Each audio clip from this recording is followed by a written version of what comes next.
Donc bonjour à tous. Nous allons parler aujourd'hui des noyaux actifs variables qui sont des blazars. Alors qu'est-ce qu'un blazar? Un blazar, c'est quelque chose comme vous voyez ici, un noyau actif avec un trou noir supermassif dont le jet est dirigé vers vous. Donc l'avantage, c'est qu'on a un boost relativiste, c'est-à-dire qu'on a des intensités beaucoup plus grandes.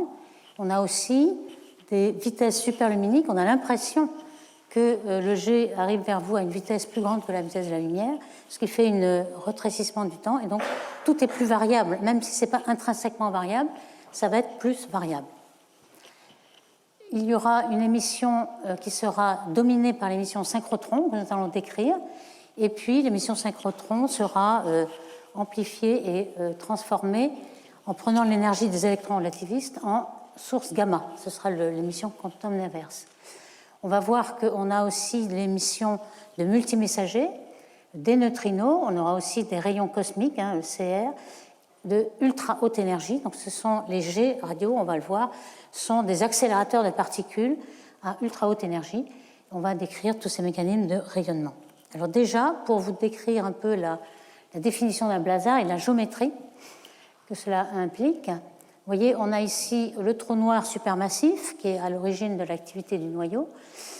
On a symbolisé ici le gaz, le plasma qui tourne autour du trou noir à très grande vitesse, 20 000, 30 000 km par seconde, et qui crée les Broad Line Regions, les BLR, les raies très larges, puis un réservoir de gaz, de poussière qui tourne autour du trou noir, donc le disaccrétion, etc.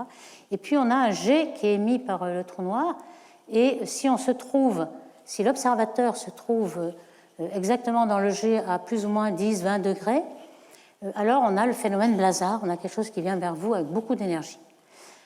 Ici, ce serait un quasar ou un noyau actif. Donc ce sont des quasars avec un jet qui vient très proche de la ligne de visée. Alors pourquoi on l'appelle BL-LAC? Donc il y a plusieurs interprétations, je trouve que c'est celle-là la meilleure. Le premier objet, c'était BL-LAC, BL Lacerti dans la constellation du Lézard. C'est une étoile variable, très puissante, qui a été identifiée très tôt, avant qu'on connaisse ce qu'étaient les noyaux actifs. Et donc, on l'a appelé, c'est le type en fait, c'est un quasar en fait, ce n'est pas une étoile, et on l'a appelé du type BL-LAC, donc BL-LAC quasar, ça fait un blazar. Donc, émission donnée par le jet et une grande variabilité, parce que justement, on a un boost qui peut être très grand, d'un facteur 100 à 1000. Et donc, c'est les sources dans lesquelles on a détecté des neutrinos cosmiques de très haute énergie, 300 téraélectronvolts, viennent de blazars. Alors, on détaille ici ce qu'on appelle boost relativiste. D'abord, il y a un effet Doppler qui, vous le connaissez bien, lorsqu'il y a une source ici qui a une très grande vitesse, vous voyez que les fronts d'onde dans la vitesse de déplacement, dans la direction de déplacement sont resserrés, donc on a un décalage vers le bleu. Ça, on le voit même dans le son et les voitures qui ont un son qui s'approche ou pas. Ici, on aurait un décalage vers le rouge. Et puis, l'effet Doppler, c'est si bêta, alors bêta va être très grand ici, on a des électrons qui sont presque relativistes, donc V sur C est proche de 1, et on a la fréquence à laquelle on voit arriver dans cette direction, décalée vers le bleu, ce sera cette formule que vous connaissez bien, avec le facteur aussi de Lorentz, sur racine à moins bêta 2. Et on a aussi, comme vous le voyez, l'émission qui est décalée vers l'avant. Il y a aussi une aberration optique qu'on a bien décrite ici, dans cette géométrie-là. Vous voyez que si même dans le fluide, le plasma qui émet, il émet dans toutes les directions de façon isotrope, lorsque l'observateur va le regarder, quand on fait un changement de repère, avec le facteur de Lorentz gamma qui est très grand devant 1, eh bien, on voit que tout ce qui est émis dans 90 degrés, par exemple ici phi prime, ça va jusqu'à la flèche rouge. La flèche rouge va s'incliner, vous allez voir, tout ce qui s'approche de ce côté va être confiné dans un petit angle. Et l'angle ici, on peut le voir sur cette formule, lorsqu'on fait phi prime égale 90, on a 1 sur gamma. Donc si gamma est très grand, l'angle est tout petit. Donc on a une émission qui vient vers vous, et c'est pourquoi elle est très amplifiée. Donc on a à la fois le facteur Doppler, qu'on va appeler D pour Doppler, qui est la différence des fréquences. Vous avez quelque chose qui est décalé vers le bleu. Et évidemment, ça dépend de θ. Ici, c'est θ égale 0, mais ici, vous voyez que θ égale 0, ce sera presque infini si β égale 1. Donc on va avoir des multiplications, donc non seulement sur la fréquence qui va être plus bleue, mais aussi sur le flux qui va être multiplié par D2. Mais il y a d'autres choses, c'est que comme les fronts d'onde arrivent très vite et que le messager, qui est la lumière, a la même vitesse pratiquement que le G, on va avoir une compétition et on va avoir ce qui vient vers vous beaucoup plus rapidement que ce qui est derrière. Pourquoi? Parce que ce qui est derrière a un retard, un chemin qui doit parcourir. Donc ici, vous avez un flux qui est multiplié encore par D à cause de la contraction du temps.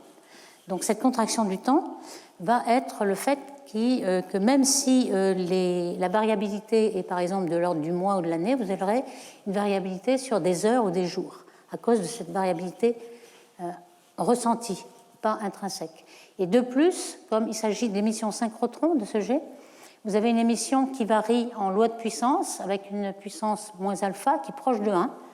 Donc finalement, vous allez voir une émission plus grande parce que vous regardez un petit peu plus en avant puisque ça va être décalé vers le bleu. Et donc vous avez quelque chose qui va varier comme D à la puissance 4. Donc vous voyez que si vous avez couramment une vitesse qui vaut 98% de C, vous avez un facteur de Lorentz C, un D qui est à peu près 10. Et donc là, vous pouvez avoir 10 000. Donc ça explique pourquoi, lorsqu'on regarde tous les noyaux actifs, on est dominé par ceux qui sont amplifiés par ce facteur 10 000 et on voit les blazars de façon bien plus grande et un biais de sélection sur les blazars. Alors la variabilité et la taille, on a déjà décrit la semaine dernière qu'on pouvait par la variabilité déduire la taille de la source qui émet cette variabilité, mais dans ce cas-là, il faut corriger de cet effet de réduction des temps. Donc on sait que sur les échelles de heures de jour, ce n'est pas possible pour un noyau actif assez massif comme ici. Les tailles réelles sont plus grandes que les variations que vous voyez. Donc la variabilité est accrue. Alors j'ai mentionné qu'on détectait des neutrinos. Alors quels sont les télescopes qui peuvent détecter ces neutrinos? Vous en avez un. Celui qui est le plus gros actuellement, c'est ce qu'on appelle IceCube. C'est un télescope, entre guillemets, qui utilise la glace de l'Antarctique, donc au pôle sud. Et vous avez ici 1 kilomètre, enfin plus d'1 kilomètre, puisque vous avez 2,8 km entre la glace. Alors vous avez au-dessus de la glace, vous avez 80 stations de ce type.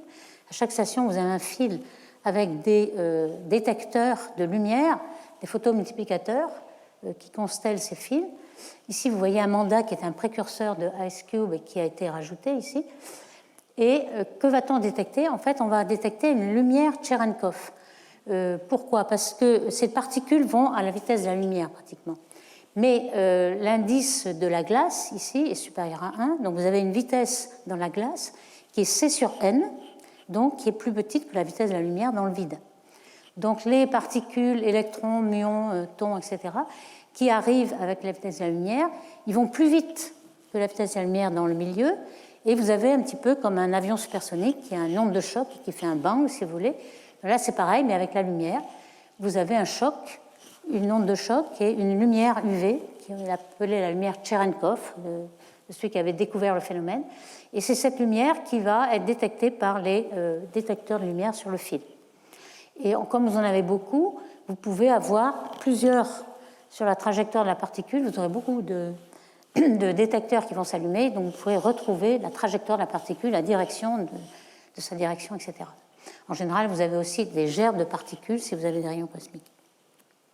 Donc, par exemple, c'est un petit schéma de ce IceCube. Là, c'est la Terre. Vous voyez que IceCube, c'est ce qui est au pôle sud. Donc, l'observateur ici serait la tête en bas, si vous voulez, l'atmosphère. Alors, il y a beaucoup de rayons cosmiques qui vous donnent par des gerbes dans l'atmosphère, et vous avez beaucoup de neutrinos, de muons, etc., de particules qui sont atmosphériques et qui nous gênent en fait pour détecter les neutrinos cosmiques. Donc on va essayer de s'en débarrasser. Vous en avez qui sont de l'atmosphère, qui sont du pôle Nord. En fait, ces particules traversent la Terre sans problème. Et elles sont toujours à la vitesse de la lumière lorsqu'elles traversent IceCube ici. Donc on va avoir ici représenté les détecteurs sur chaque fil, et le muon relativiste qui arrive et qui fait son onde de choc Cherenkov et qui va illuminer tous les détecteurs. Donc vous avez la trajectoire qui est ainsi détectée. Donc c'est cet appareil qui permet de détecter les neutrinos. Alors ici, en fonction de l'énergie, vous voyez qu'à très très haute énergie, il n'y a que des neutrinos cosmiques. Alors qu'à basse énergie, vous avez tout ce qui nous gêne. Les rayons cosmiques qui viennent du Soleil, par exemple, et qui font des gerbes dans l'atmosphère, ils sont à basse énergie. Ici, vous avez en fonction de l'énergie le flux reçu, et vous avez tous ces neutrinos cosmiques qui sont ici. Donc c'est comme ça qu'on les a détectés. Alors très récemment, en 2017, il y a un neutrino vraiment très très énergique de 300 téraélectronvolts qui a été détecté en direction d'un blazar. Et ça, c'est très intéressant parce que ça va nous dire quels sont les processus qui se passent dans le jet. On sait qu'il y a des électrons, des protons qui émettent une émission synchrotron, c'est-à-dire des électrons qui spiralent dans un champ magnétique.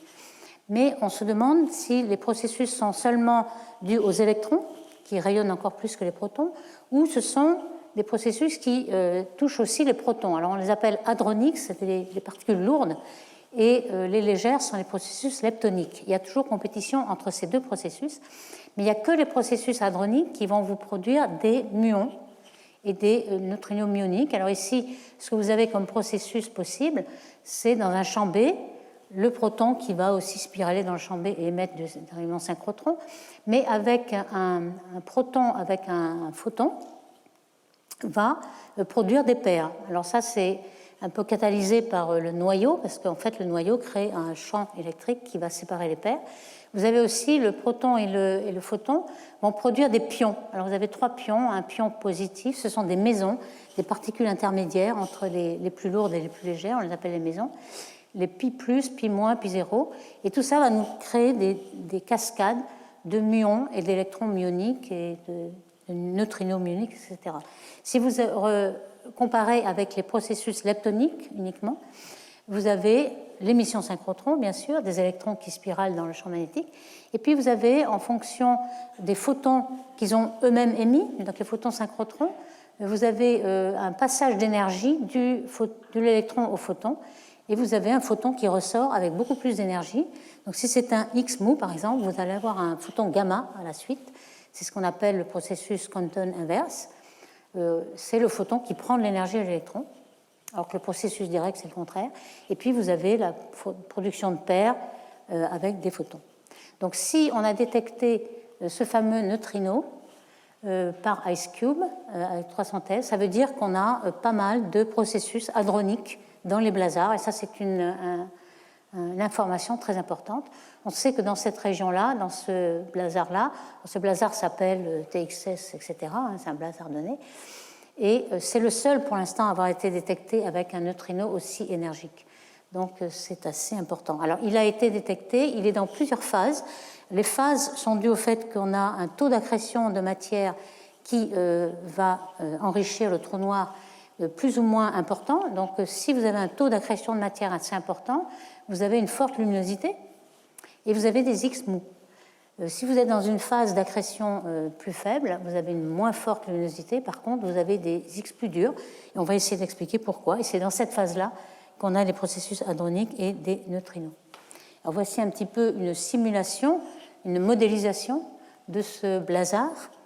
Vous voyez un petit peu le dessin pour vous fixer un peu la scène. Vous avez un observateur qui regarde le trou noir avec un disque d'accrétion vu de face, le jet qui vient vers l'observateur, et puis dans le jet, vous avez des tas de particules très très relativistes qui vont émettre de la radiosynchrotron, mais aussi de l'optique, de l'infrarouge, à toutes les longueurs d'onde, et puis des X-mous, et puis enfin des X-rays. Alors, vous voyez que le spectre caractéristique d'un blazar est dominé par l'émission du jet. On ne voit pas vraiment tout ce qu'on voit d'habitude qui vient de la région BLR, etc., ou du disque d'accrétion. On voit surtout le jet, tout le reste disparaît. Et alors on voit une émission à 2 pics. Celle-ci, vous voyez, l'optique est ici en fonction de la fréquence. Vous avez la radio, l'infrarouge, l'optique, les X, les gamma. Ce premier pic, c'est l'émission synchrotron, donc dans un champ magnétique.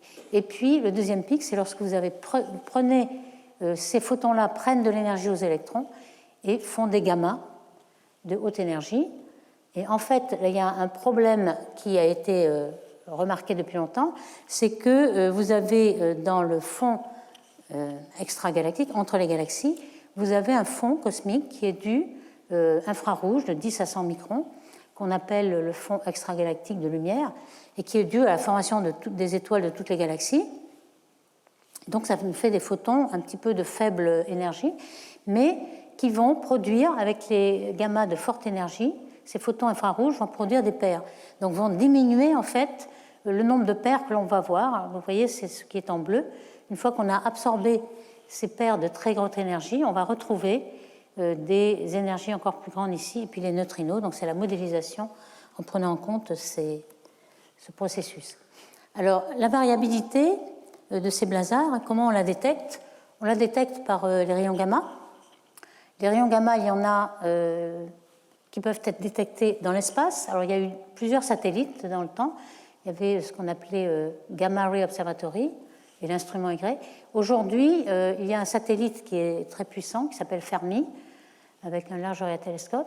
Et le principe de détection de ces rayons cosmiques, enfin, c'est pas ces rayons cosmiques, c'est les rayons gamma de haute énergie, 30 MeV à 300 GeV.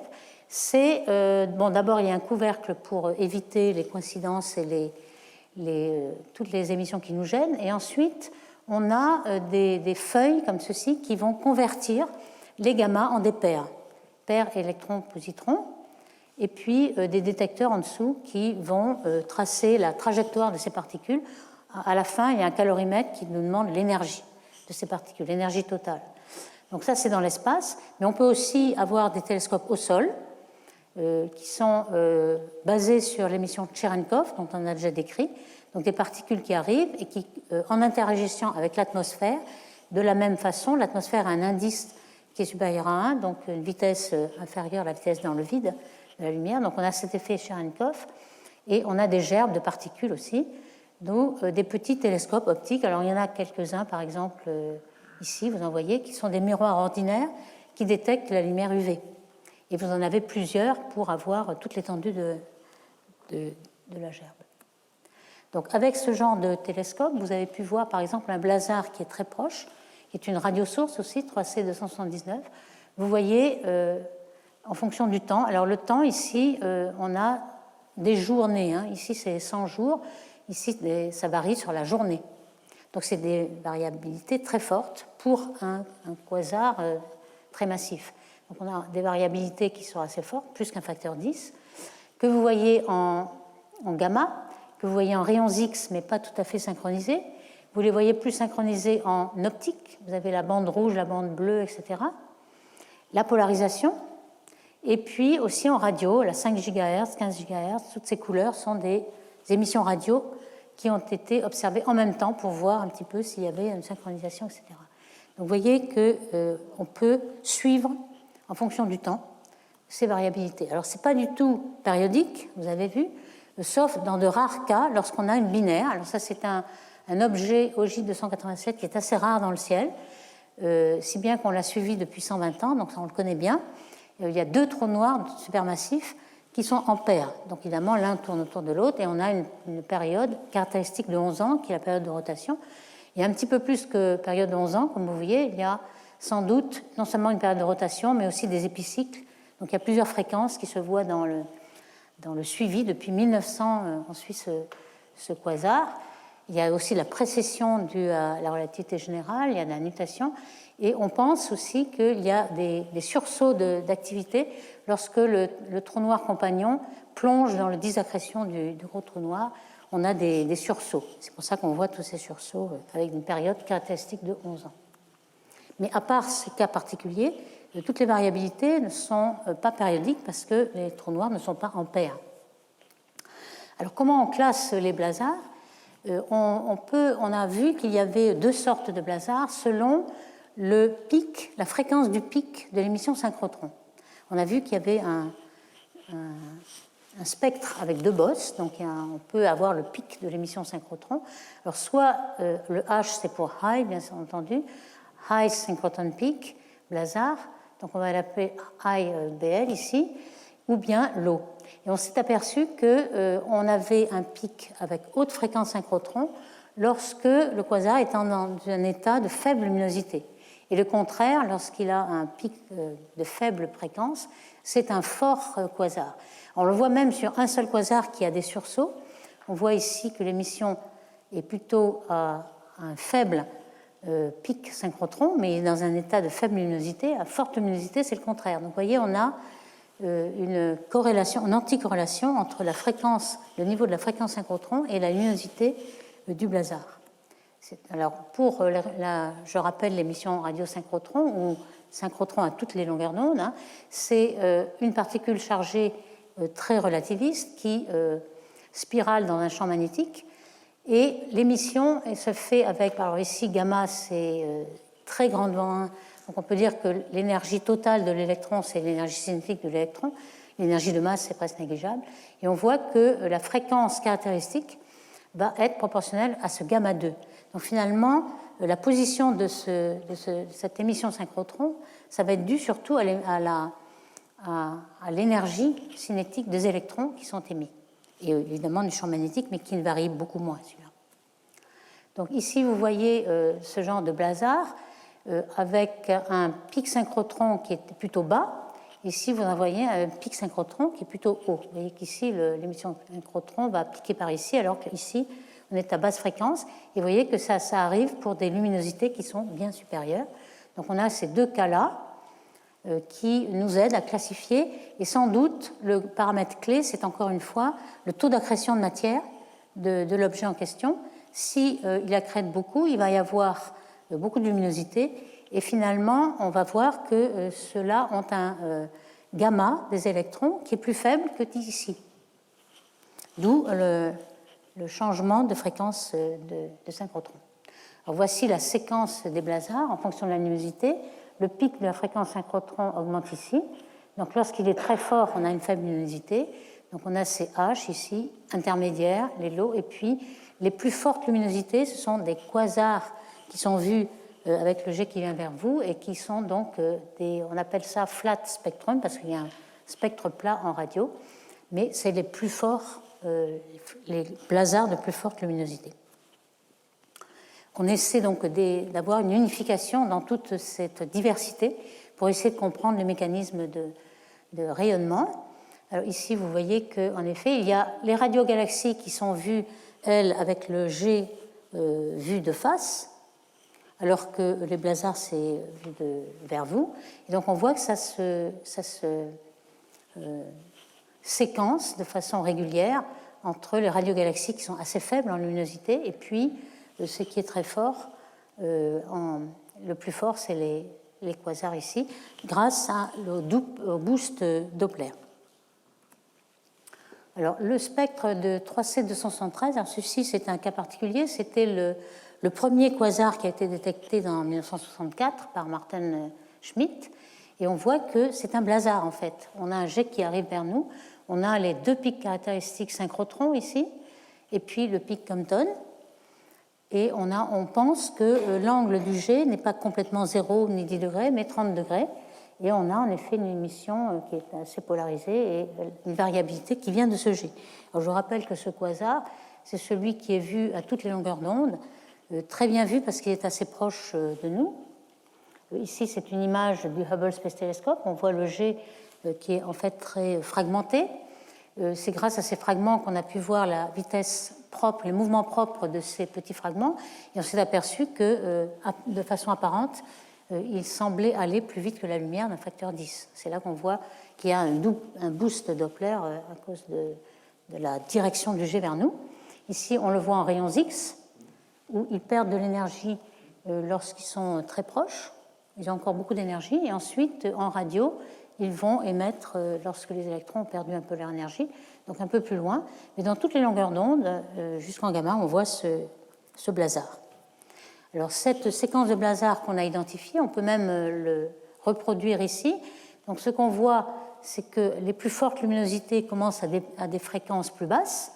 Et évidemment, la fréquence Compton, qui est reliée à la fréquence synchrotron, puisque finalement, on fait juste une collision entre les électrons et le photon synchrotron, on va aussi translater vers la droite lorsque on va tomber en luminosité. Vous voyez que les plus faibles en luminosité sont translatés complètement, donc on sera à plus haute fréquence.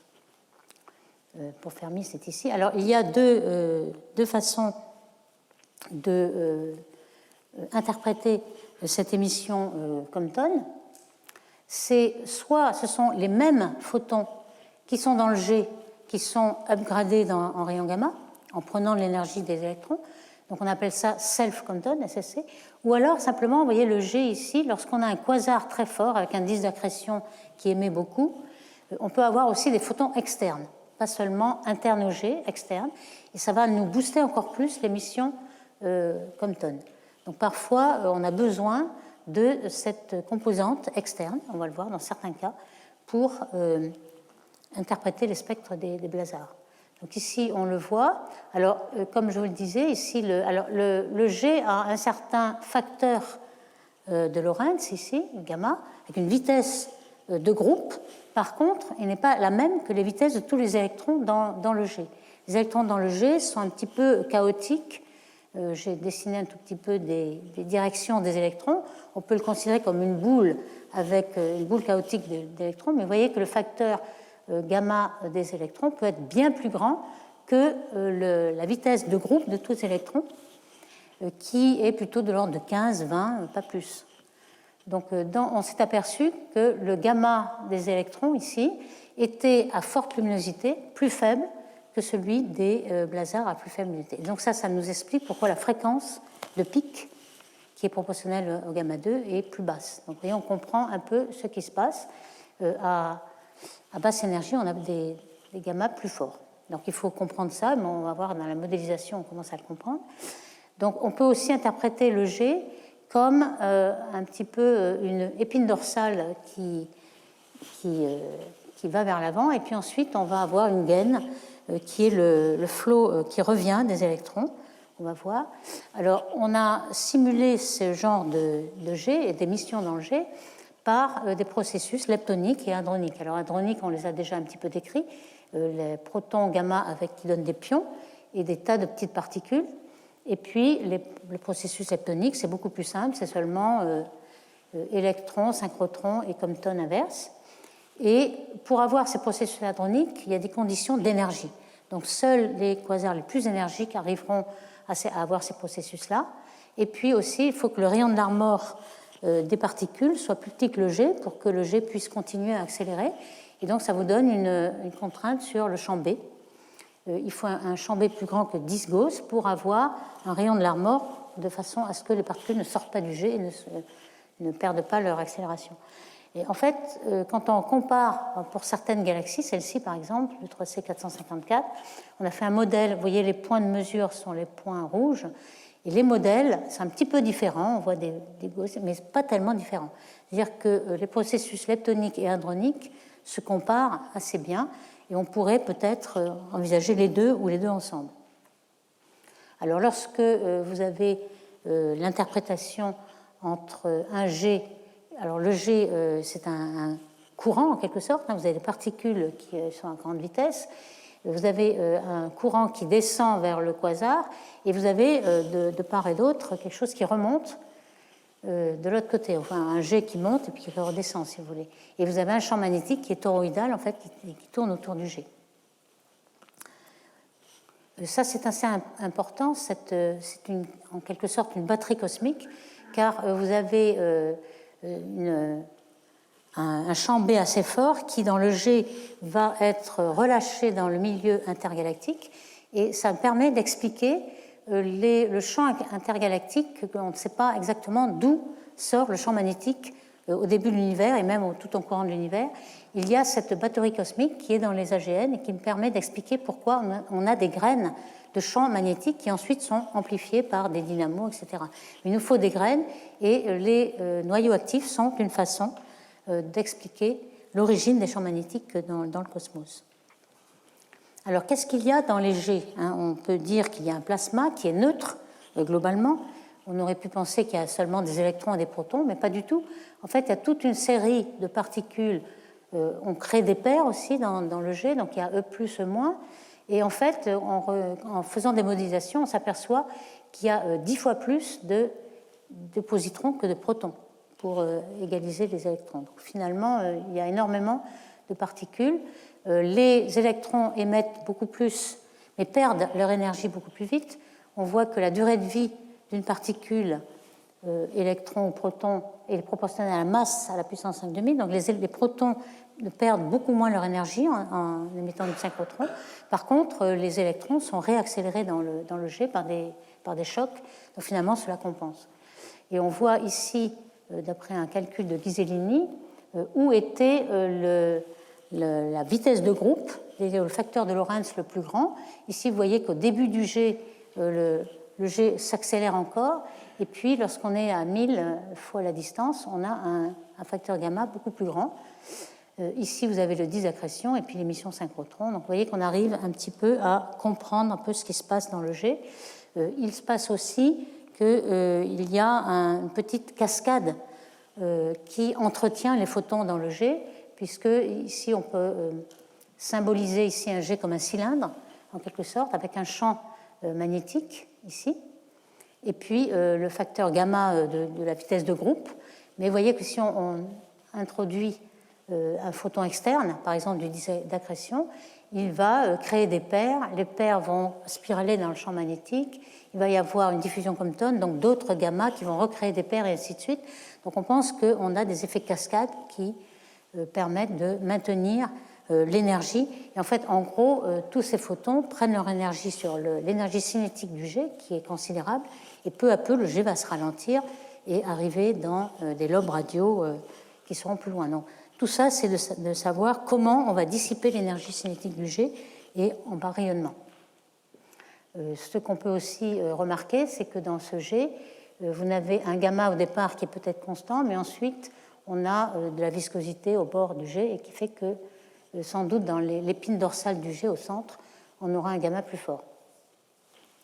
Dans la simulation en fonction de l'angle, on peut voir qu'en effet, c'est pour les petits angles. Ici, c'est en log, donc c'est un angle très petit. Le jet est très, très collimaté. Alors, les simulations numériques vont vous montrer ça. Donc, les mécanismes d'éjection, ils sont très liés au champ magnétique. Alors, champ magnétique, on a maintenant mesuré cela. Vous savez qu'on a fait l'image de trou noir de Messier 87 avec une résolution fantastique due à l'interférométrie entre plusieurs télescopes radio qui observent à 1000 mètres de longueur d'onde. Et ce que vous voyez peut-être dans cette image autour de l'ombre du trou noir, vous avez des lignes là qui sont les lignes de champ magnétique. On a mesuré la polarisation de l'émission et on voit que le champ magnétique est en effet toroïdal. C'est un peu le cartoon que vous avez là. Alors, pourquoi le champ magnétique est si fort? Eh bien, parce qu'il y a un spin à la fois du trou noir et aussi de la matière qui tombe et qui, par conservation du moment angulaire, tourne très, très, très rapidement ici. Et ensuite, autour du trou noir, elle a des vitesses qui vont devenir relativistes. Et le champ magnétique, lui, il est amplifié par cet effet dynamo. Et vous avez un champ magnétique qui va piéger et collimater le flux. Et toute cette énergie est prise, on peut le montrer, par le phénomène de Bland-Force-Nagiec, des couples de MHD qui vont prendre l'énergie sur le trou noir. C'est-à-dire qu'on va à la fois avoir l'énergie du jet, mais on va ralentir le trou noir, on va prendre l'énergie de rotation du trou noir, et on sait que 25% de l'énergie du trou noir est dans sa rotation, donc on va pouvoir prendre énormément d'énergie. Alors voici des simulations à la fois de MHD, mais aussi de relativité générale, parce qu'il y a, lorsque le trou noir a un spin, il va entraîner l'espace autour de lui, donc vous avez tous ces effets à prendre en compte. Et vous voyez un petit peu le genre d'instabilité et d'un jet qui n'est pas tout à fait régulier, comme on pourrait le voir, mais qui a une certaine morphologie. On s'est demandé justement si l'efficacité du flot du jet ici était plus grande si la matière qui tourne autour du trou noir tourne dans le même sens que le spin du trou noir, ou si elle est prograde ou rétrograde. Alors ce paramètre de rotation du spin du trou noir, il est quantifié par un paramètre A sans dimension qui est entre 0 et 1 en valeur absolue, enfin qui est à moins 0,9 s'il est rétrograde, justement, ou plus 0,9 qu'il est prograde. Et on voit que finalement l'efficacité est beaucoup plus grande lorsque la matière ionisée tourne de façon synchrone, enfin prograde, directe par rapport au trou noir, ce qui est peut-être intuitivement vrai parce qu'on sait que lorsque on a un gaz prograde, l'orbite la plus stable est beaucoup plus proche du trou noir. Elle peut rentrer même à l'intérieur de l'horizon, elle est un rayon gravitationnel, alors que lorsqu'il s'agit de gaz rétrograde, on ne peut arriver que jusqu'à 9 fois ce rayon-là. Donc on est plus loin, et donc c'est certainement pour cela que c'est moins efficace. Alors, donc ici, on vous montre quelques simulations pour vous donner une idée de ce qui se passe, qui est certainement assez réaliste par rapport à la réalité.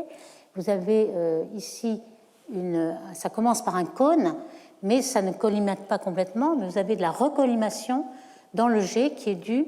Alors ici, vous avez un jet qui monte, qui arrive à une onde de choc au bord, et le jet retombe, va former un cocon autour du jet qui va recollimater plusieurs fois d'ailleurs, ici, le jet qui est presque cylindrique. Donc c'est un petit peu ce qu'on voit dans la réalité quand on voit l'émission du jet. Et ça dépend évidemment de l'énergie que vous avez. Si vous mettez beaucoup d'accrétion sur le trou noir, vous avez un jet beaucoup plus énergique, ce qu'on appelle FR2. Dans les premières observations de jet radio, on avait 2 classes, FR1, un jet très faible, qui ne fait que 5 kg par sec, comme vous voyez, et ici un jet très fort, qui dissipe très peu d'énergie au départ, mais qui va dissiper beaucoup plus loin. Ça, c'est le caractéristique de FR2. Et en effet, on arrive à reproduire dans les simulations numériques, comme vous voyez avec le champ magnétique ici, exactement ces 2 sources, FR1 et FR2. Et là, ce sont des observations. Vous voyez, un FR2, les FR2 sont beaucoup plus puissants et donc sont plus rares. Vous avez l'exemple de Cygnus A, où on a un jet radio qui émet à partir d'ici. On voit plus le jet qui vient vers vous, donc il est plus brillant, mais en fait, il dissipe assez peu d'énergie. Ce n'est qu'à la fin qu'il parvient à dissiper toute son énergie, alors que les sources les plus fréquentes, de faible puissance, dissipent dès le début. Donc elles sont très petites. Et puis, on s'est posé la question, c'est très intéressant, de savoir s'il y avait une émission d'annihilation de la matière noire. Il y a toujours ce problème en astronomie qui est permanent. Est-ce qu'on peut avoir des signatures de la matière noire? Alors, on avait des candidats jusqu'à très récemment qui étaient les WIMP, les particules hypothétiques, qui avaient 100 fois la masse du proton. Donc, lorsqu'elles devaient s'annihiler progressivement dans les objets compacts, et donc on aurait attendu à des gamma, des rayons gamma, qui aient cette forme-là. Alors, on a essayé de voir si dans les blazars, qu'on a observé très fréquemment en rayons gamma, est-ce qu'on peut interpréter tout ce qu'on voit. Alors, ce qu'on voit, c'est les points avec des barres d'erreur ici. Et vous voyez, l'interprétation, elle a plusieurs sources. Elle a, là, c'est le fond de toutes les sources gamma, hein, c'est le fond extragalactique. Donc, il y en a une partie qui est due aux galaxies qui forment des étoiles, des starbursts. Pourquoi? Parce que les supernovae émettent aussi des rayons gamma. Donc ça, ce n'est pas une contribution très importante, c'est la plus petite. Vous avez des galaxies radio, et puis vous avez aussi les blazars qui sont en bleu, qui sont beaucoup plus forts que les autres galaxies radio, parce qu'on les voit avec le jet qui vient vers vous. Et vous voyez que finalement, les blazars arrivent à reproduire sans même qu'on ait besoin de matière noire. Donc apparemment, on ne voit pas la matière noire dans le fond extragalactique de gamma. Alors ces gamma, on a détecté surtout dans les blazars, comme on le voit, et on a détecté très loin, justement, puisqu'ils sont très puissants. On en a un qui est à z égale 6 et qu'on a récemment identifié par Moretti et al. En 2021. On a essayé de savoir si on arrivait par l'émission synchrotron autonome avec les processus leptoniques, mais ça ne marche pas. On a observé un niveau d'énergie qui est ici. Il faut rajouter les photons externes dont on a parlé, c'est-à-dire qui proviennent du disaccrétion et de la BLR, pour augmenter l'énergie qui est détectée en gamma. Donc voici un exemple où on a besoin de ces photons externes.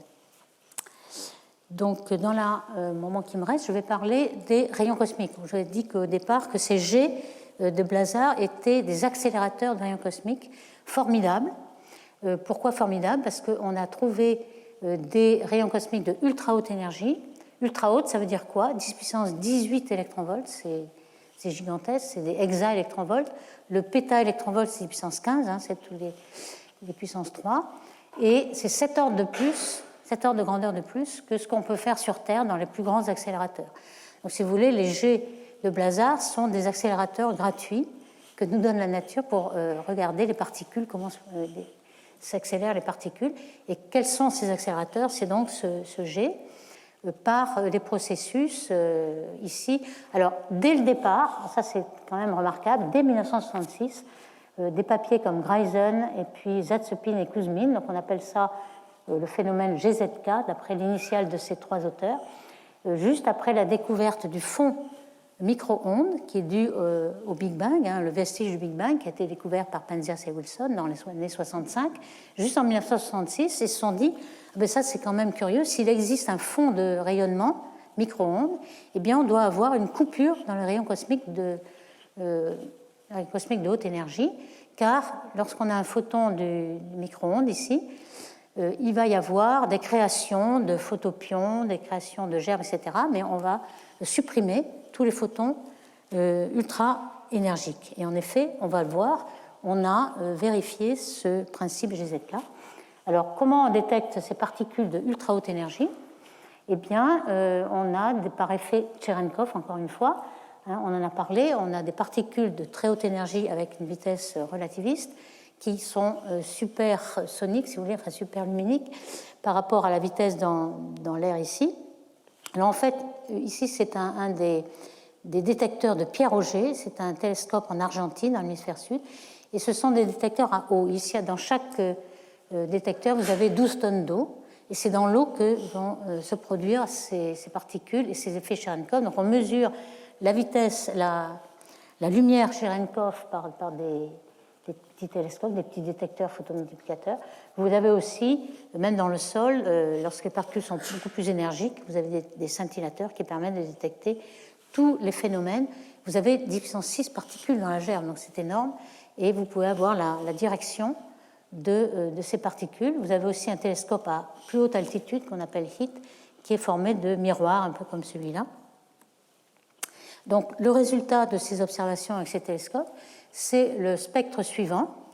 Vous avez, en fonction de l'énergie, vous voyez, l'énergie totale de tout ce qu'on a détecté en gris, et on peut le décomposer dans les particules détectées. Vous avez des protons, mais vous avez aussi des ions d'hélium, d'oxygène, du fer. Tout cela contribue, évidemment, une faible contribution. La plus grande, c'est les protons. Et ce qu'on voit, c'est un flux en énergie qui a des lois de puissance, ici, mais entre les lois de puissance, vous avez des cassures. On appelle ça un genou, et ici une cheville, justement, pour imager un petit peu. Mais ce sont des cassures dans les spectres de lois de puissance. Et vous voyez enfin la fameuse coupure GZK qui, en effet, était prédite depuis 1966. Donc on ne verra pas de photons plus... Alors la cheville est déjà à 10 puissance 18,5, et nous, on observe des particules de rayons cosmiques à 10 puissance 20. Donc c'est assez énorme. Alors, est-ce qu'on peut les localiser un petit peu? Vous avez ici reproduit, peut-être à la fois des masses, mais ici vous voyez l'identification des sources. On a un quasar qui est assez proche, le plus proche de nous, c'est Ceinturusa. On voit des photons gamma qui sortent et puis des rayons cosmiques ici. M87, dont on a fait l'image du trou noir, est aussi un fort quasar. Par contre, il est 5 fois plus loin et on ne l'a pas détecté, simplement à une distance, on n'est pas assez sensible, et sans doute il doit émettre. Et puis des AGN plus proches qui émettent aussi dans cette direction. Alors comment on peut le diriger? Eh bien, c'est à haute énergie qu'on arrive à retrouver la direction des rayons cosmiques. Parce que ces rayons cosmiques, dans le champ magnétique de la galaxie, quand ils sont à faible énergie, vous voyez que la directivité, la déflexion, elle dépend beaucoup de l'énergie. À faible énergie, ils sont complètement randomisés en direction. Et par contre, lorsqu'ils sont très forts en énergie, ici 160 EM, donc 10 puissance 20, avec 10 puissance 20, vous avez une directivité assez bon, donc on voit bien d'où ils viennent. Ce n'est pas avec ça qu'on verrait d'où ils viennent, mais avec ceux qui sont à ultra haute énergie. Alors ces accélérations de particules, à quoi sont-elles dues? Alors elles sont dues à deux choses. D'abord, on le connaît bien, ça, dans les supernovae, on a des chocs. Il y a beaucoup de rayons cosmiques dans la Voie lactée qui sont dus aux supernovae. Et vous avez la supernovae du Crabe, par exemple. C'est tout un tas de chocs et de champs magnétiques. Et le processus de Fermi est justement qu'à chaque choc, vous avez les particules qui passent dans un choc gagnent de l'énergie et il faut les faire passer au moins une centaine de fois, une millier de fois dans le choc pour avoir une accélération notable.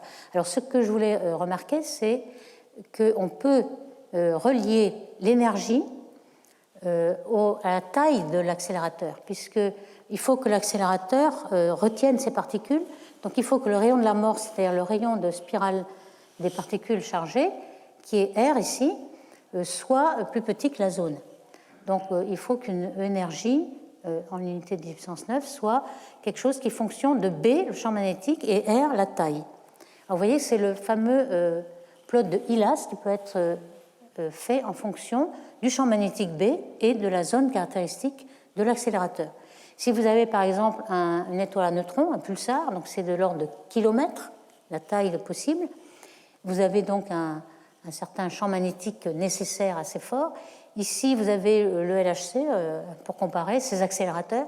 Ici, vous avez une naine blanche, vous avez des AGN, des blazars, et puis des choses un peu plus grandes, mégaparsecs, c'est un amas de galaxies. Et on va voir qu'en effet, on a des accélérations de Fermi, des chocs à la taille d'un amas de galaxies. Ici, vous voyez la comparaison entre une supernovae, par exemple le crabe, avec un choc de supernovae. Ça, c'est plutôt de l'ordre du kilomètre, centaines de kilomètres. Et ici, vous avez un amas de galaxies où on peut observer des émissions synchrotons, on appelle ça des reliques radio, qui font un mégaparsec. Donc, vous voyez un peu les accélérateurs. Et à chaque fois, on pense qu'il s'agit d'une accélération dans les chocs. Ici, c'est un choc qui est dû au merger de deux petits sous-groupes, des sous-amas, et on a un grand choc. Et à chaque fois qu'une particule passe dans un choc, alors vous voyez, c'est un petit peu comme un jeu de ping-pong, hein, c'est le petit cartoon qui est fait là, il faut que les particules reviennent dans le choc souvent, et ça c'est dû au champ magnétique un peu chaotique qui se resserre et qui, dans le resserrement, va renvoyer la particule. On appelle ça miroir magnétique. Donc les particules peuvent revenir dans le choc plusieurs fois et être accélérées comme ça.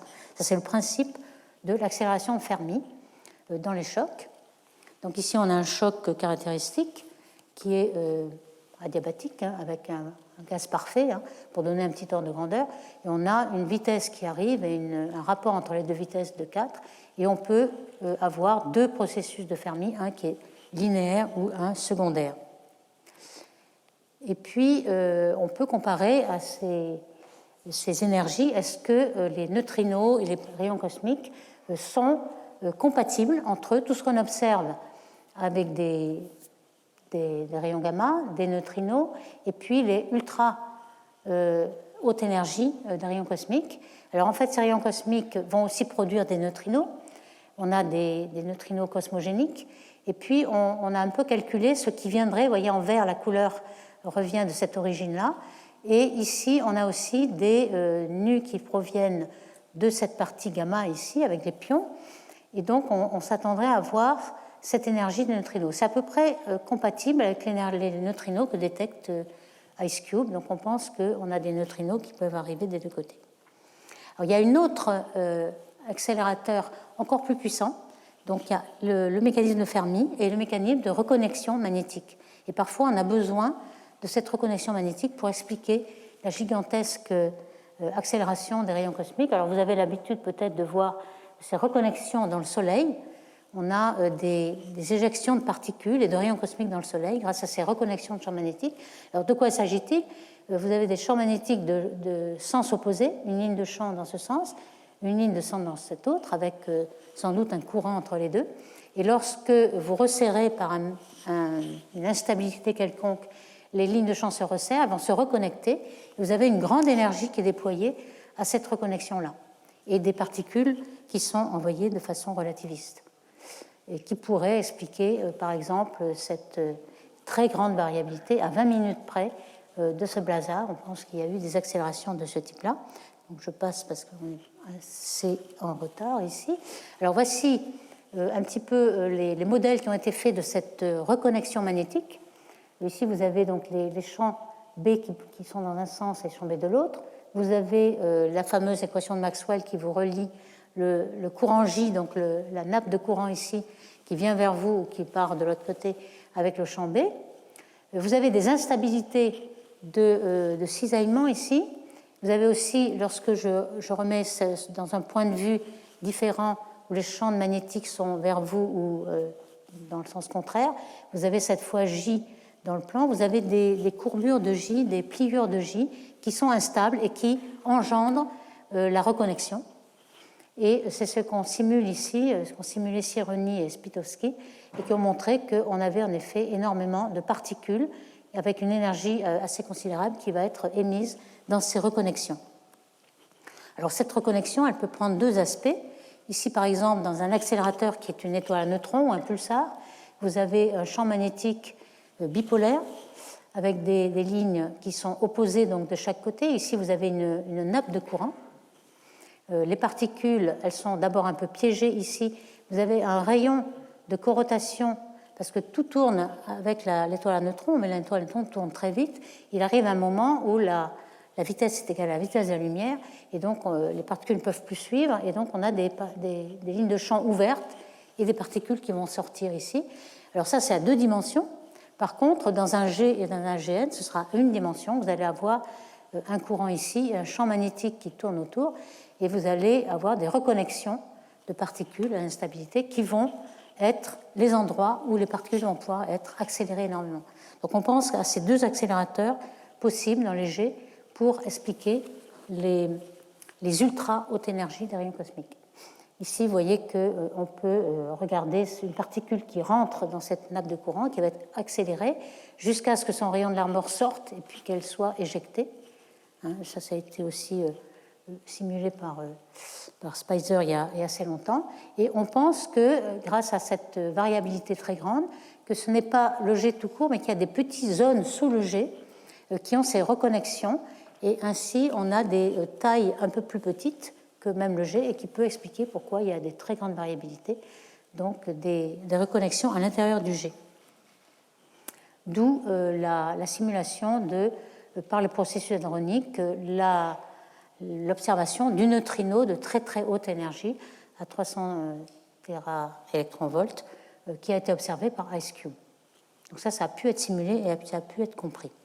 Donc maintenant, on comprend un petit peu ce fameux spectre de blazar. On a bien décrit ce qui est la première pic radio-IR optique du synchrotron, et puis ici du Compton inverse, des photons qui sont accélérés, et enfin le neutrino qui a été observé par IceCube. Donc en résumé, on a aujourd'hui plusieurs milliers, peut-être 4000 blazars connus, il y en aura sans doute encore plus bientôt. Les rayons gamma sont caractéristiques de ces blazars. La plupart des blazars de très haute énergie, la plupart des gamma-rays de haute énergie viennent des blazars. Et puis les neutrinos, maintenant, on sait que les neutrinos de très haute énergie viennent aussi de ces blazars.